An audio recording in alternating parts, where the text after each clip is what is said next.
El pacto, óleo sobre tela. Pero La foto de la mamá del Chapo. Sí, no. O sea, yo te pido, como dijo el compañero Fernández Noroña, ahí, en la herradura de la democracia, alguien dijo como tú, así, descuidadamente, dije, ¡ay, es que la mamá del Chapo! Compañero, yo le suplico que se vaya con cuidado. Está usted hablando de doña Consuelo Loera. Tiene nombre. ¿Cómo que la mamá del Chapo? Y todo el mundo empezó a decir, mira, ya tiene vocero en la familia. Narcovocero. Claro. Narcopresidente AMLO, narcopartido Morena, narcocandidata Claudia, narcovocero Noroña. Claro. ¿Ves? Oye, hermano, ¿qué sentirá López Obrador?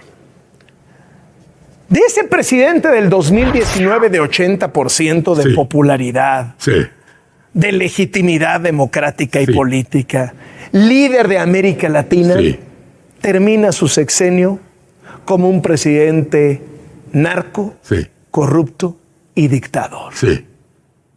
¿Qué sentirá? Se excita. ¿Tú crees? Sí, es de las únicas ocasiones cuando piensa esto que dices, que tiene elecciones. Sí. Pero creo que lo ha de condenar. No, porque ese caos lo sembró él. No se lo sembraron, lo sembró él. Se te olvida lo que hemos platicado tantas veces. Sí, claro que fue un gran opositor, claro que ha sido un gran líder. Oye, no olvides, siempre se mete el pie.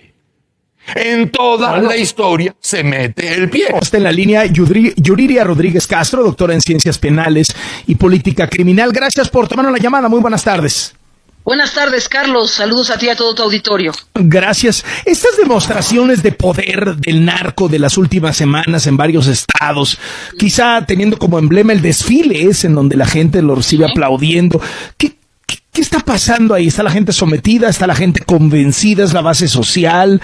¿Qué buscan? ¿Es nada más propaganda, como dice el presidente? Pues yo te diría, Loret, una cuestión. En la era del PRI, el narcotráfico era un aliado. En la era del PAN, un enemigo. Y en esta era de López Obrador, una víctima protegida. Así lo voy a decir porque no hay más. Entonces, claro, lo que tenemos es una reacción del grupo criminal de Sinaloa, sobre todo, donde, fíjate, ante la embestida del gobierno de Estados Unidos por arreciar la campaña antidrogas en México, incluso revivir una vieja campaña que tiene que ver con la captura de los grandes líderes del narcotráfico, y ir sobre todo contra estos cárteles, los más grandes, ¿no? Estamos hablando de Sinaloa y Jalisco. La respuesta de Sinaloa inmediatamente es una campaña en anuncios espectaculares con mantas diciendo nosotros no producimos fentanilo, y el presidente a su vez tratando de disculpar a estos grupos criminales. Me parece que minimizar las acciones criminales de estos grupos tampoco nos están llevando a una política antidrogas muy correcta, ni siquiera adecuada al contexto de crisis en seguridad que vivimos. Ahora, estas demostraciones de poder, ¿qué se espera que impliquen, particularmente de cara a la elección presidencial? ¿Cómo le va a jugar el narco de aquí entonces y ese día? Me parece que al ser una víctima protegida y a su vez también ser aliado y enemigo, no es que se eliminen los otros dos, sino que se suma a la ecuación, ¿ves? Estamos con que en el PRI era un aliado, luego se convirtió en un adversario en la era del PAN, y ahora mismo una víctima protegida. Se suman estas tres variables y mantenemos una relación íntima con el narcotráfico desde el gobierno, desde el Estado, y eso queda muy claro, Carlos, porque lo que hemos hecho es tratar de minimizar las cifras, disminuir cuando tenemos las peores cifras en términos de desapariciones, en términos de homicidio, y también de cosas clandestinas. Lo que tenemos es no solo una campaña, lo que cambió es el nivel de violencia y el nivel de fuerza. Las demostraciones nos lo dicen después de Lagos de Moreno. Creo que hay un antes y después, Carlos. Lo que vimos ahí son videos abrevados, videos editados para jóvenes en TikTok, dirigidos a esta población con el fin de reclutarlos y de agradar. Es la única diferencia entre el terrorismo y el narcotráfico, que la campaña va dirigida a agradar en el caso del narcotráfico, y en el caso del terrorismo a amenazar y a generar temor. Pero fuera de eso, estamos viendo las mismas imágenes de violencia con machetes, cortando cabezas. Creo que es demasiado explícito y el presidente López Obrador no ha hecho más que tratar de minimizar estas demostraciones de violencia que van mucho más allá de una campaña. Nos demuestran que tienen el control incluso del reclutamiento laboral de los jóvenes. Uh-huh.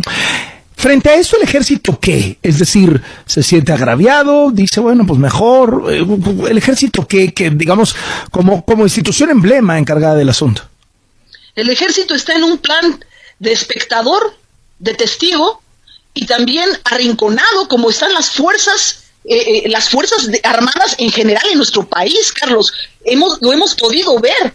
No solamente por estas muestras que da el narcotráfico de llegar a un poblado, ¿no? En Chiapas, donde ya el sur del país está dominado también por el narcotráfico, algo que no veíamos en sexenios anteriores. Hoy lo estamos viendo, el sur dominado por los grupos criminales y recibidos con aplausos. Esto te demuestra que las Fuerzas Armadas se han replegado, no hay más que hacer y están mirando simplemente el aprecio, la admiración que tienen algunos sectores también de la sociedad para recibir a estos grupos criminales. Esta es la realidad de México. Esto es lo que estoy observando y que creo que queda muy, muy claro también después de la extradición de Ovidio, cuando vemos que lo único que hay es como una idea de vamos a permitir que llegue Sinaloa para que nos libre del cártel Jalisco o viceversa. Es muy grave que se esté disputando de esta manera el tema de seguridad de nuestro país. ¿Qué le queda al gobierno en este año? ¿Qué puede hacer frente a esto si quisiera ponerse las pilas? Bueno, pues tendría sí que colaborar con el gobierno de Estados Unidos en materia del tráfico de fentanilo. También hay un problema de trata de personas que vienen desde China, donde están reclutando a estas personas que llegan de manera ilegal y las tienen ahí ya trabajando para producir el fentanilo. Hay que trabajar muy fuerte, por supuesto, para tratar de inhibir las campañas que ha encabezado el narcotráfico, porque no solo hablamos de reclutamiento, sino de homicidio, ¿no? Secuestro y homicidio, eso es lo que involucra también el reclutamiento de jóvenes. Así es como los reclutan y también como se deshacen de ellos. Bueno, pues hay que trabajar también con la sociedad civil, no se ha visto ese trabajo, pese a que el gobierno prometió que iba a trabajar con la sociedad para combatir el tema de drogas, no lo hay.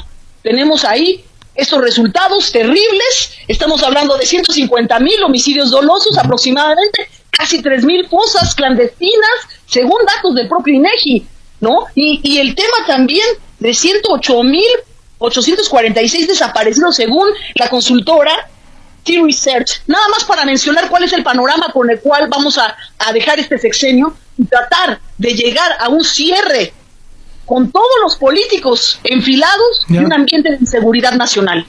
Yuridia Rodríguez Castro, doctora en Ciencias Penales y Política Criminal, gracias por estos minutos y buenas tardes. Al contrario, gracias a ti, Carlos.